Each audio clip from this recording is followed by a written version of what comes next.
Oi, Eduardo. Olá a todos vocês que nos assistem. A gente vai gravar hoje a nossa última mesa redonda de 2021. É a mesa número 28, na verdade é um papo reto, porque sou só eu e o Eduardo aqui, do nosso grupo de estudos de empresas familiares da FGV Direito São Paulo. E o Eduardo coordena comigo esse grupo agora já há 12 anos. O Eduardo é formado pela EASP da FGV.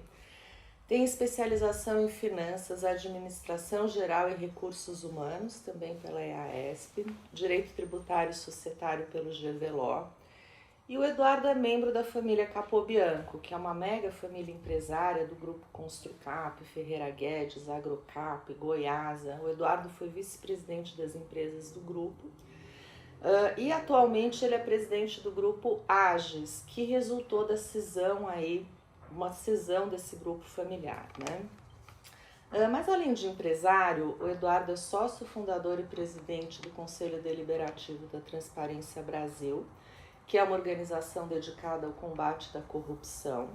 Ele é fundador e presidente do Instituto São Paulo contra a Violência, que até tem uma história interessante, e foi presidente e conselheiro vitalício do Sindicato da Indústria da Construção Civil de São Paulo e vice-presidente da Fiesp desde 2004. Mas o mais importante do currículo dele é essa coordenação que a gente faz do GEF.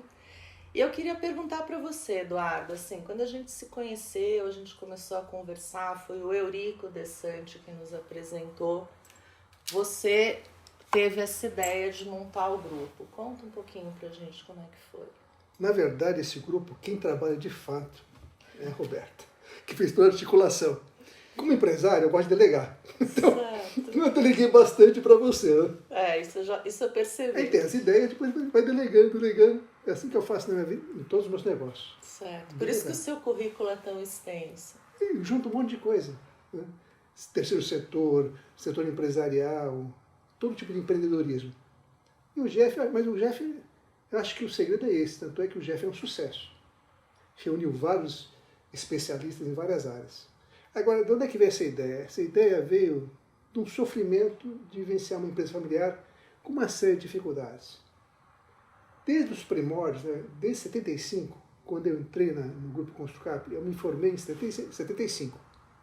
Eu fiz primeiro 6 meses de estágio. No grupo? Não, é no grupo. Aí eu me formei, aí cheguei no presidente do grupo e falei, presidente, estou formado. E agora? Tem que ser diretor, concorda? Já como eu vice-presidente, você é um sucesso, meu filho vai ser diretor. Aí eu assumi uma diretoria administrativa. O grupo não era muito grande. Era uma empresa familiar, bem menor. Já trabalhava na empresa um irmão, porque nós somos uma família de 7 irmãos, 4 homens e 3 mulheres. E você é o quarto filho, né? Eu sou o quarto. 3 engenheiros, meu pai e mais 2 engenheiros, eu administrador e um biólogo. E no começo não sabia muito o que se fazer como administrador. Eu tive que demonstrar para que servia um administrador.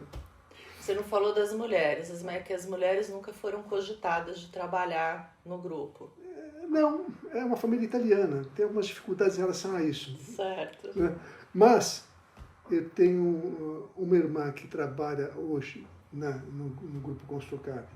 Ela é procuradora, assina cheques e tal. E tem uma outra irmã que tem uma passagem e acabou cuidando da parte agrícola. Né? Hoje está no conselho, na Construcap, não na minha empresa. Uhum. Mas nenhuma delas se especializou, estudou administração nem engenharia. Uhum. O que traz algumas dificuldades na absorção dentro da organização. Basicamente era você e 2 irmãos que trabalhavam que éramos no grupo. Vice-presidentes. Éramos 3.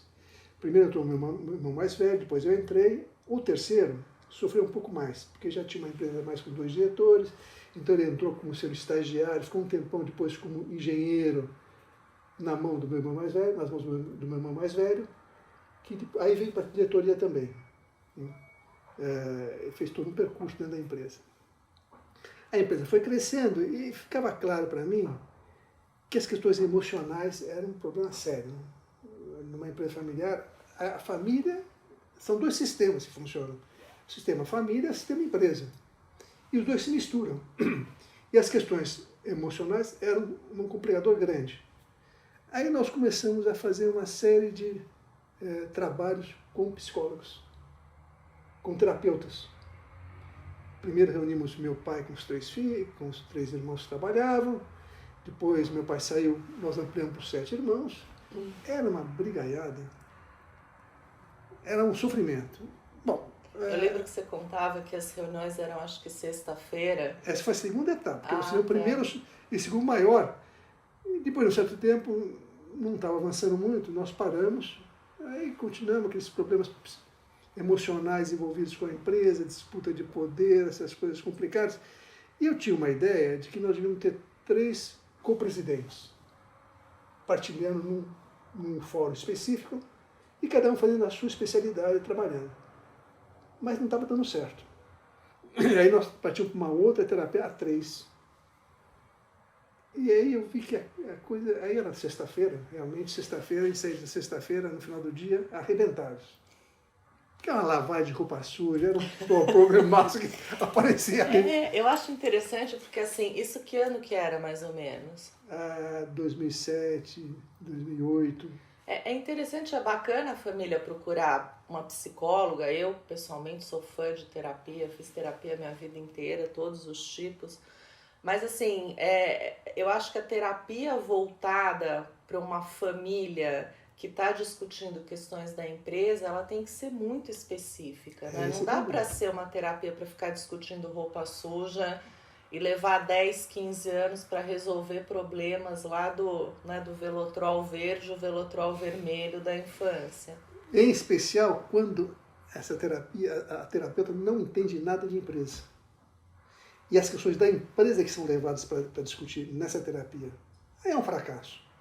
É só lavagem de roupa suja, a terapeuta fica perdida naquele mundo, né? Uhum. E nós vimos que o negócio estava indo muito mal e a coisa começou a desandar e caiu na minha mão um livro interessante chamado A Empresa Familiar no Divã.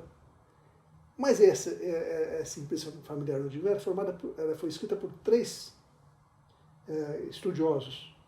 Tinha terapeuta, tinha advogado e tinha administrador. E eram do grupo do INSEAD, que é uma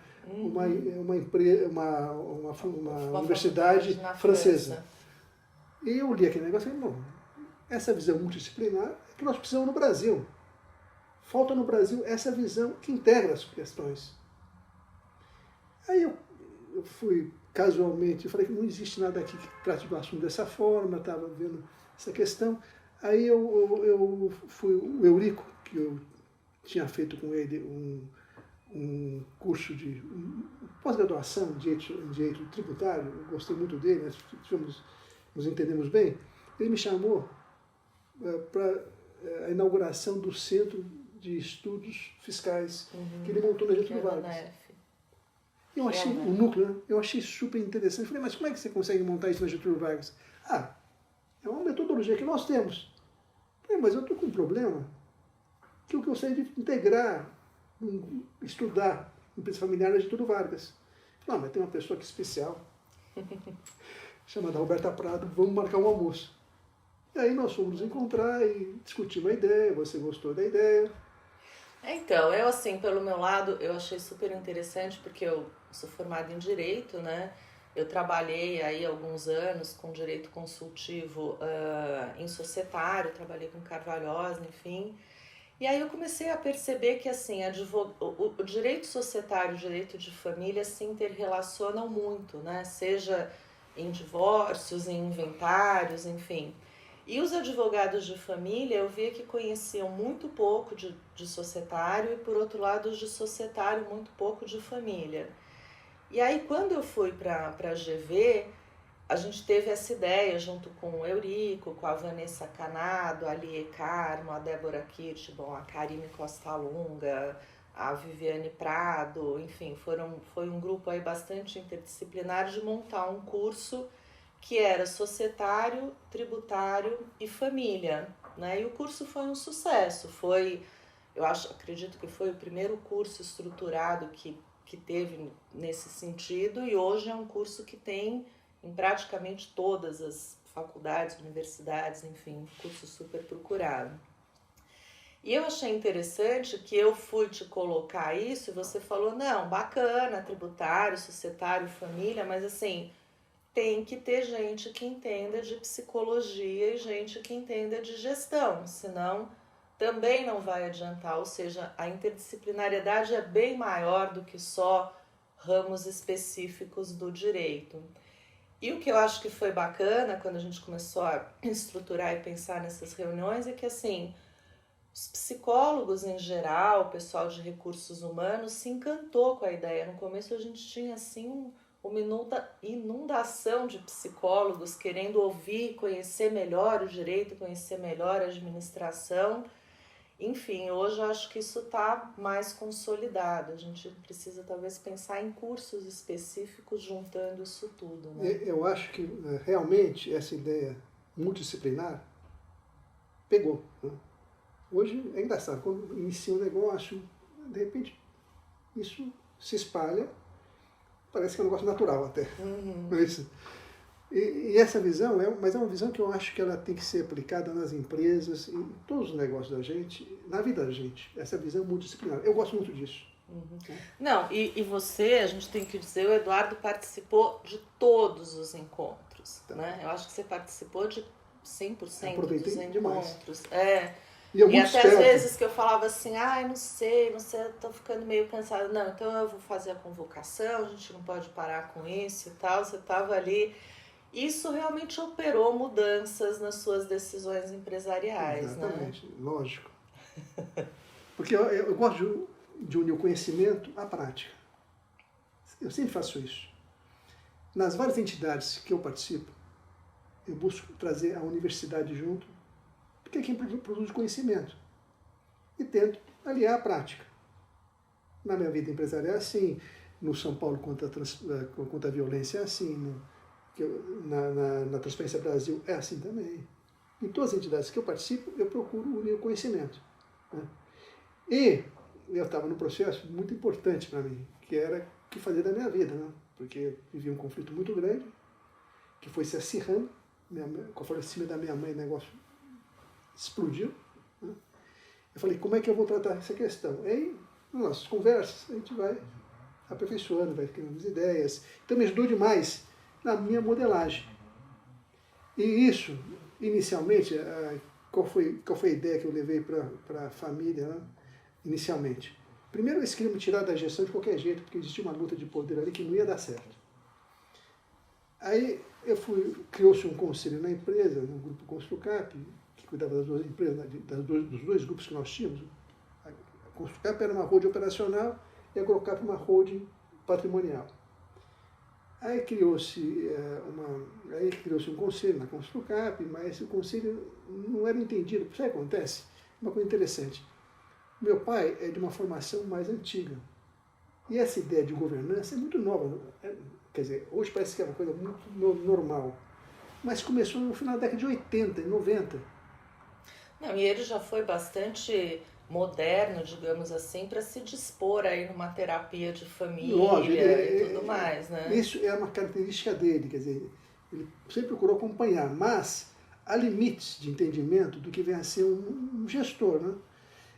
Família italiana, uma cultura específica, tudo isso envolve uma discussão de empresa familiar, a cultura da família, a origem dela, como as pessoas estão vendo o tema, né? Como elas se comportam.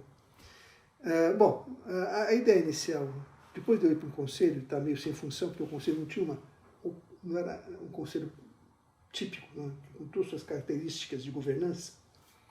Na verdade, foi um jeito de dar um papel. Me tirar da gestão. Primeiro acomodar. Me tirar da gestão e acomodar as questões, né? Acomodar o ambiente empresarial. Eu sugeri fazer o seguinte, eu discutia muito a questão da profissionalização, que é uma coisa que eu acredito. Eu falei, olha, vamos fazer o seguinte, tem um grupinho pequenininho aqui que é a Agrocap. Ele é insignificante perto da Construcap. Eu pego esse grupinho aqui, que tem uma construtora que está esvaziada, tem uma mineradora pequenininha, e vou profissionalizar e ver se isso dá certo, cresce. Se eu for vamos fazer um projeto piloto. Continuamos todos sócios de todos os dois grupos. Vamos fazer um projeto piloto. Porque o seu pai ele passou um percentual para vocês do. Com a morte da minha mãe, né? por exemplo, da minha mãe, nós recebemos uma parte dessa herança, né? Que era 25% do global. E ficou todo mundo sócio? Todos os ficaram mais 7 sócios. irmãos. Nós tínhamos uma pequena sociedade no processo já doado pelo meu pai, mas aí aumentou a participação. Aí eu propus, então, fazer o seguinte, eu vou cuidar desse grupinho, profissionalizar, se der certo, pode servir como modelo para mudar um pouco a cabeça da família, dos irmãos todos, e eles começarem a profissionalizar também um grupo maior. Meu pai gostou da ideia, falou, a ideia é boa, tal, mas os irmãos não gostaram. Nós implantamos isso. Começamos a operar, mas com muita dificuldade. A dificuldade estava enorme. Não havia entendimento não se entendia que seria uma boa solução. Foi quando eu propus fazer uma separação societária também. Tá bom, eu fico com esse pedacinho aqui, equivale mais ou menos a 1/7 do bolo, e eu vou cuidar disso e vou desenvolver. Aí eu quero dizer que a gente tem uma participação especial nesse processo, porque quando eu te conheci, eu lembro que o discurso todo era assim, não, a família tem que permanecer unida, senão não é empresa familiar, senão não é família empresária, a gente tem que estar junto para ter escala, para ter todas as vantagens que a gente tem de ser um grupo maior, enfim, eu falava, Eduardo, eu concordo, quando funciona, é genial, né, quando a empresa está indo bem e a família se entende, porque não adianta a família estar bem e a empresa estar ruim e vice-versa, né? Não, mas veja bem, tem que ter um jeito, tem conselho, tem diretoria, a gente pode fazer uma coisa com rodízio e tal. E assim, você tinha realmente uma grande resistência com essa possibilidade de cindir, né? E que na verdade seria realmente uma cisão puramente empresarial, porque a família pode continuar unida, a família não tem que ficar unida porque é sócia, e sim porque tem ali todo o relacionamento familiar. E é uma coisa que eu venho propondo desde o começo do GEF, que também muitas consultorias têm dificuldade com isso, né? As consultorias falam, não, mas a gente tem realmente que trabalhar no sentido de ficar todo mundo junto. Eu falo, não, ok, eu acho que o primeiro movimento tem que ser tentar acomodar ali as pessoas. Agora, se não é possível, você tem que pensar primeiro na continuidade da empresa e segundo no bem-estar das pessoas, né? Então, assim, hoje eu vejo que Eu só inverto a ordem. Primeiro no bem-estar das pessoas. A família tem que estar bem, não tem jeito. Porque, sabe, empresa, se uma vai mal, outra substitui. Quer dizer, a economia não vai ter nenhum problema, a sociedade não vai ter nenhum problema maior. Porque se uma construtora estiver indo mal, outras construtoras ocuparão espaço.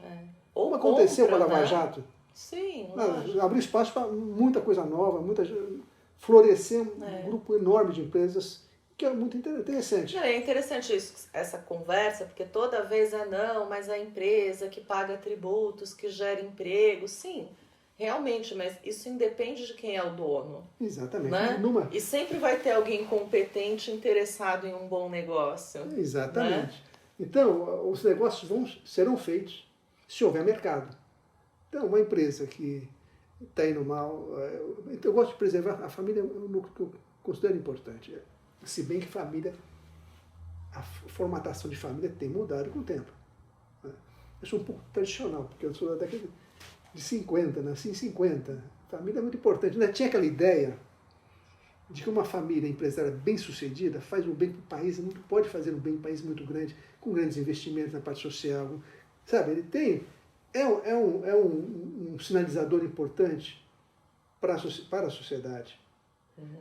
Mas também membros da família podem fazer isso, né? Você tem um irmão que é super engajado, que não estava na empresa, o João Paulo, né? E que faz um monte de coisas. Quer dizer, não necessariamente precisa ser dentro da estrutura. Não, mas a empresa pode ser uma alavanca para ele fazer esse trabalho. Uhum. Se ele tiver condições financeiras razoáveis de uma empresa bem-sucedida, ele tem grandes possibilidades de fazer um trabalho enorme, né? Como ele faz na parte ambiental. A empresa continua sendo uma alavanca importante. Não que tem que estar o João Paulo dentro da empresa. Mas a empresa operando. Tem que estar no círculo da família. Mas a empresa no círculo da família dando suporte a uma atividade extra, que é uma coisa muito interessante, né? Eu tenho várias atividades paralelas. Eu estou na Transparência Brasil, no São Paulo contra a Violência, então várias instituições importantes. E aí até um parênteses, a importância da empresa familiar nesse sentido é que, enquanto a empresa é da família, a família tem total liberdade para escolher aonde vai investir socialmente ou ambientalmente, ou enfim. Quando a empresa já é maior e tem outros sócios, tem capital aberto, aí você já tem outras obrigações com stakeholders, quer dizer, não dá para uma empresa aberta falar, olha, agora eu vou pegar 10% do meu lucro, ou sei lá, o percentual que seja, vou cuidar do meio ambiente ou das pessoas que têm AIDS ou o que seja, né? Porque a empresa não é o objeto social dela. Exatamente. O que vai acontecer? Qual seria o caminho nesse caso? Distribui dividendos e cada um invista onde quiser. Exato. Acaba acontecendo, certo? Mas tudo isso cria... Mas num volume menor também, né? Porque você divide o dividendo, alguns fazem, outros não, os que fazem sozinhos, então com menos poder econômico. Eu continuo achando que a empresa familiar, quando dá certo, quando está bem, quando não é um peso para a família, quando a família consegue se articular bem com a empresa, ela tem umas vantagens muito grandes. Por exemplo, o comprometimento dos familiares com a empresa, né? Quando é esse comprometimento firme. Isso ajuda a operação da empresa. Eu vivenciei muito isso na Construcap. Por mais que a gente brigasse, podia ter reuniões onde saía, só voava pêssego, você faltava. Mas ninguém pediu comprometimento, sabe? Não tive aquele desânimo, então não estou mais aqui. Não. Saí de lá, enquanto estávamos lá, estávamos lutando pelo bem da empresa. Então, dali, da briga para fora, né, era todo mundo em paz. Né? Nós fizemos uma série de... Era interessante, nossa família é interessante, porque durante muito tempo, quando minha mãe estava viva, os conflitos não eram tão fortes, nós fizemos viagens com a família inteira. Quase fechamos um hotel, fomos, por exemplo, para o Explora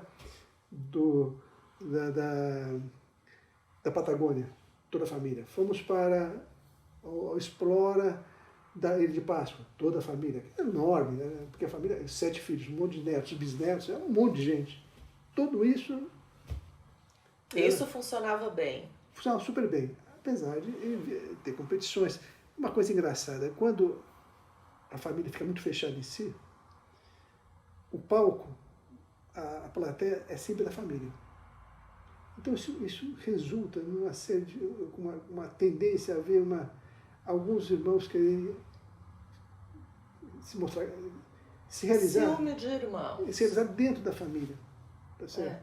Eu lembro os meus filhos pequenininhos, assim, olhavam para mim e falavam assim, quem que você gosta mais, mamãe? Você tem que escolher. E o outro vai para adoção, porque não dá para conviver. Eu falava, gente, será que é assim mesmo? Essa questão é bíblica, não é? Nossa Senhora, desde os primórdios, Caim e Abel, o José e seus irmãos. Sim, Shakespeare, todas as histórias. Shakespeare relata, ele é um manancial de disputas familiares. Né? E agora, os casos mais recentes de família com sociedade é a Coreia do Norte. Né? Nossa, nem onde o Pinling Xing, ele definiu o seguinte, família é que uma árvore. Você tem que ir podando as ramificações para não dar muito. As ramificações. Aí matava meio mundo. É uma coisa complicada, né? A luta pelo poder, assim. Né? Então, é bom a coisa estar mais... Então, Mas então, voltando, aí você separou societariamente o AGES e foi para o AGES e ficou, teoricamente, separado. Que no caso não dava mais para aquele meu ideal de todo mundo junto continuar. Então, vamos, tentativa número 1, profissionaliza uma parte, serve de modelo, profissionaliza o resto. Não deu certo. Aí, tá bom, então fazer a parte, vamos dividir a parte em termos societários. E aí eu parti para criar o grupo, aí criei o grupo Agis, que é uma transformação, é um nome que eu criei para esse pequeno grupo, que é hoje ainda, ele é comandado pela holding chamada Agrocap, né, onde meu pai é usufrutuário de parte disso, mas eu tenho já tudo definido, jamais voltarei a ser sócio dos meus irmãos na Construcap. Nós ainda temos uma empresa em comum, que é a Goiasa, que nós temos ainda um longo caminho pela frente, se não houver... E hoje estamos discutindo, já começou um processo de discussão da governança, tal, que é muito salutar. Né? Talvez lá a gente consiga implantar um sistema novo, já com outras cabeças, com outros pensamentos, já, com maturidade, com os irmãos já bastante mais velhos, né? Estão todos. Com esse tempo que você ficou fora também, que isso pode servir para dar uma arejada arejada nas ideias. Mas assim, no Grupo Agis agora você tem novos desafios, né? Porque enormes. Você tem 3 filhos. Uma filha e 2 filhos. Isso, uma filha médica, né? Super bem sucedida e tal, e 2 filhos que trabalham com você. Trabalham comigo. E tem um genro que também é médico, mas tem uma posição bastante de gestor em laboratórios, tá? Em empresas bem profissionalizadas. Né? Isso é muito interessante. Então agora o desafio é como organizar esses 3 aí, que daqui a pouco estão com filhos grandes e casados. Como eu entendo que empresa familiar tem que ser pensada tailor-made, cada empresa é um caso específico. Isso é uma coisa importante para os especialistas. Não pode vir com o pacote pronto, com a cabeça feita e vou aplicar isso na empresa. Tudo tem que ser pensado de acordo com todas as tramas que foram criadas na família, da cultura familiar, como é que a estrutura de poder acontece, quais são as capacidades, as personalidades, né? As capacidades, os desejos de cada um como cada um está projetando a sua vida. Como é que esse é um trabalho pensado assim nas minúcias. É o detalhe. O sucesso está no detalhe. Né? E não é fácil. Por exemplo, eu entendi que para não acontecer disputa de poder interno, os meus filhos não deveriam assumir posições de gestão. A diretoria não devia estar na mão deles. Agora há um complicador nisso. Como é que treina eles para assumir o negócio sem ter passado? Assumir, que eu digo, no sistema de... Num conselho. Num conselho, mas que não é um conselho que está lá só para... se reunir uma vez por mês. Não, para ficar bonitinho, não. Um conselho que acompanha os negócios, sabe o que está acontecendo, consegue ter diretrizes claras, consegue desenvolver uma estratégia bem montada, que entenda do negócio. Né? Não é um conselho para inglês ver, sabe, para acomodar a família. É um conselho que não perca o controle do negócio. E é um conselho que tem externos, ou só a família? Não. Hoje, o nosso tamanho, eu não tenho conselheiros externos na empresa. Não tenho. Você tem profissionais externos. Eu tenho profissionais da operação. Se levam. Todos eles, todos os meus cargos de diretoria estão na mão de profissionais. Né? E meus filhos transitam pelas empresas sem estar numa posição de diretoria, principalmente na Ferreira Guedes, né?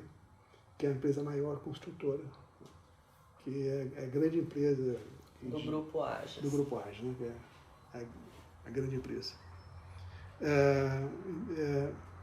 Então, eu tenho a holding, onde estão meus filhos também, tá certo? E onde a gente comanda os negócios. Mas eu estou presente na empresa, eles estão presentes na empresa o tempo inteiro para entender o negócio, para não deixar que haja desvirtuamento. Agora, temos um longo caminho de formalização das questões todas. Temos os fóruns todos estabelecidos, bem estabelecidos. Tem uma série de questões aí em discussão. E tudo é um experimento, né? É ajuste fino permanente. E eu aprendi a ter um pouco de resiliência, sabe? Tanto nas entidades que eu presido, que é o São Paulo contra a Violência, Transparência Brasil, todas elas mexem com assuntos sociais complexos. E eu percebi o seguinte, as mudanças sociais são demoradas. Você vê, nós tivemos uma Lava Jato, de repente tem um refluxo. Então a sociedade a sociedade não muda de uma hora para outra. Vai. É como a família e como as pessoas, Isso, as né? pessoas É dialético. É dialético, as pessoas vão se ajustando, às vezes avança demais num tema e volta, reflui às vezes mais do que devia, volta outra vez. Então, vai uma coisa radical, aí volta, aí vai para o outro lado, né? Um meio termo, a justa medida, tão proposta por Aristóteles lá na ética dele. Pois é, gente, é demorado, Nossa, né? demora uma infinidade. Para chegar na justa medida é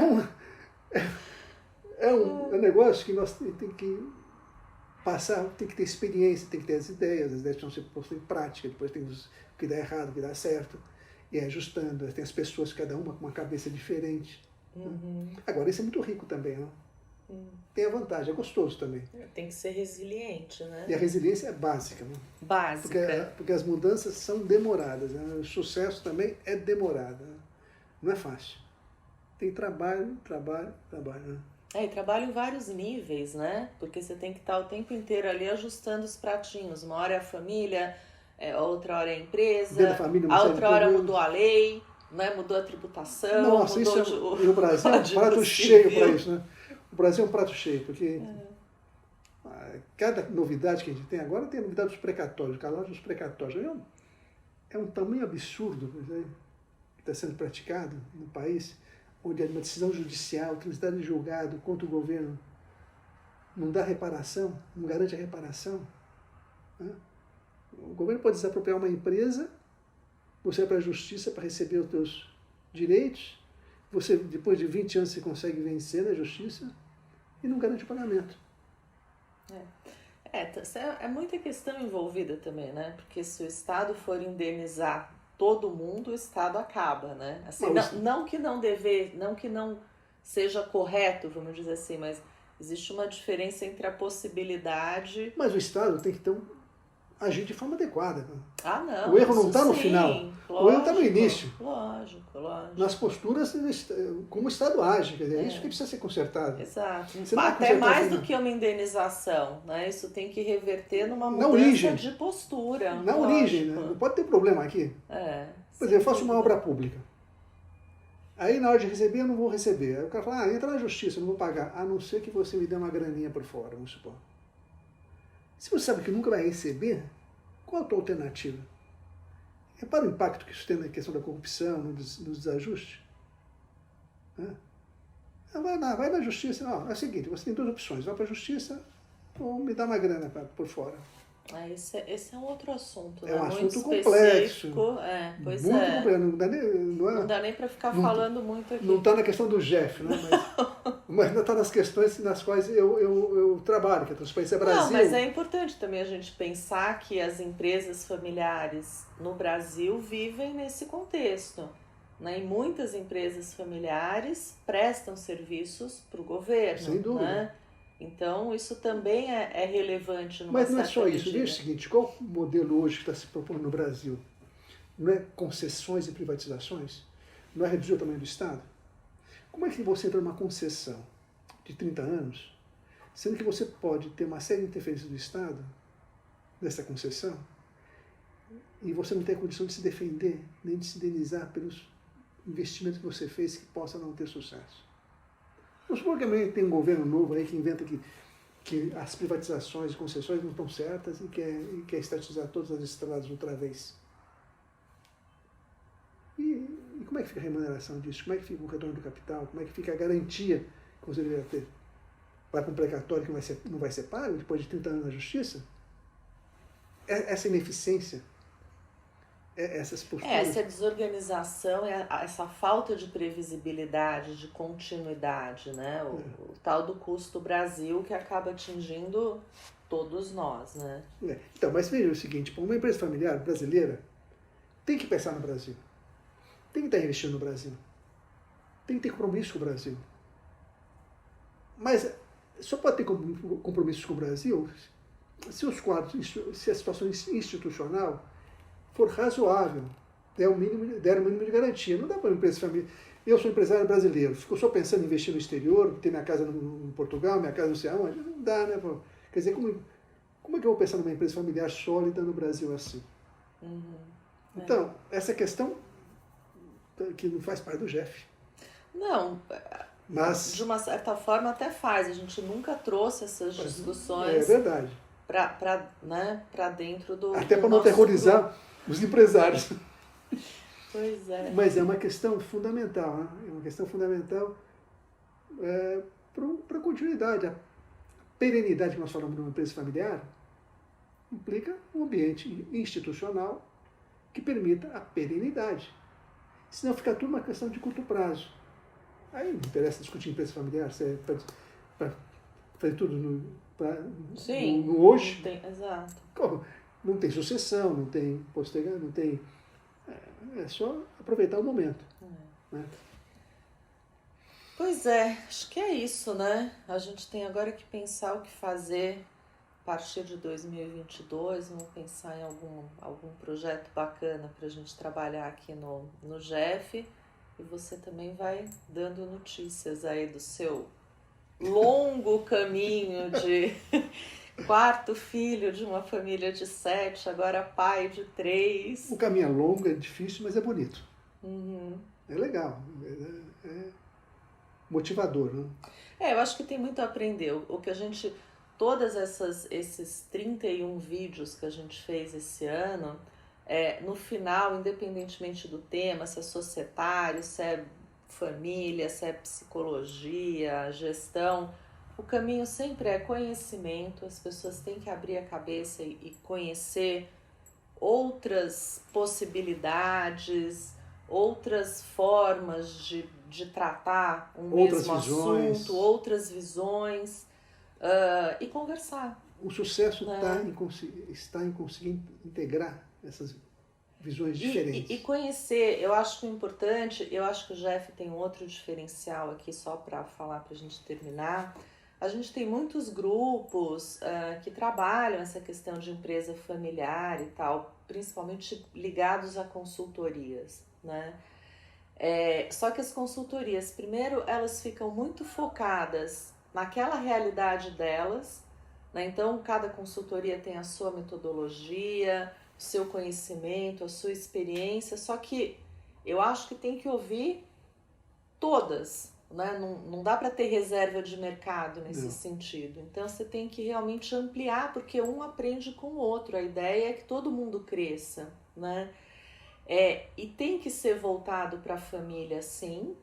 É importante que os membros familiares, aí desde o seu pai até os seus filhos e daqui a pouco os seus netos, conheçam todas essas competências, essas questões, né? Mas tem que ter um direcionamento para profissionais, porque toda empresa conta com a ajuda de profissionais. Toda empresa tem um advogado, muitas vezes tem um consultor, os empresários têm um psicólogo, tem alguém que ajuda em gestão, em estratégia. Então, na medida que a gente proporciona uma formação melhor para essas pessoas, e aí eu penso desde a faculdade mesmo, né? Você não precisa fazer uma faculdade para sucessão, gestão e planejamento familiar, mas eu acho que é importante advogados, administradores, psicólogos, toda sorte de profissionais que de alguma forma se relacionam com família, terem um contato, né, em grupos de discussão, lendo livros, em debates, em cursos específicos. Eu acho que esse é o objetivo que eu vejo para o GEF daqui para frente. Sabe que eu tenho certeza que o GEF, nesses 12 anos, mudou a cabeça de muita gente, muitos profissionais que estão trabalhando nesse setor, ajudou com isso muitas empresas, muitas famílias e o Brasil. Com certeza. Pode estar certo, são 12 anos de sucesso. Eu às vezes estou num lugar, vem alguém, olha, eu vi o livro de vocês, nossa, foi muito bacana, comecei a pensar nisso. Assim, é um trabalho de formiguinha, né? A gente não tem, até outro dia eu achei bonitinho que eu tô gravando esses vídeos, né? E a gente tem, assim, 100, 200 visualizações, 300, quando é um vídeo, assim, se bem que a gente não tem há tanto tempo, né? E aí a minha filha, o meu filho também veio me mostrar esses vídeos que bombam na internet. Então assim, nossa, acabou de sair o vídeo, tem 5 milhões de visualizações. E você vai assistir o vídeo, é uma bobajada, né? Às vezes até legal, divertido. Eu falo, gente, assistindo isso eu vejo que eu nunca vou ter esse quórum. Aí a minha filha falou, mas você tinha dúvida disso, mãe? Eu falei, não tinha dúvida. Por que dela? Porque as pessoas só querem ouvir besteira. Você acha que fazendo esses vídeos você vai ter muita audiência? Não é isso. Não é o volume, mas é a qualidade dos envolvidos. Por isso eu digo, é uma coisa de formiguinha. Você muda uma cabeça, um profissional você tem todo novo, um entorno, já tem um efeito multiplicador enorme.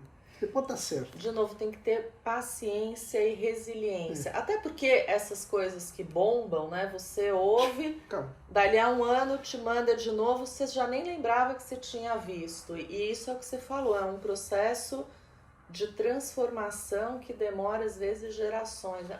Demora desde Aristóteles, né? A gente estava falando, que preguiça. Mas tenha certeza, eu tenho certeza absoluta que a visão de empresa familiar tem mudado e o Jeff tem ajudado muito nesse sentido.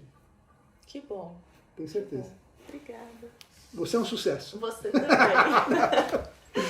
E nós somos muito convencidos. Não, como diz o Eurico, em matéria de modéstia, a gente é o máximo. É uma boa brincadeira, é gostoso. Gente. Então, obrigada, Eduardo. Obrigada a você.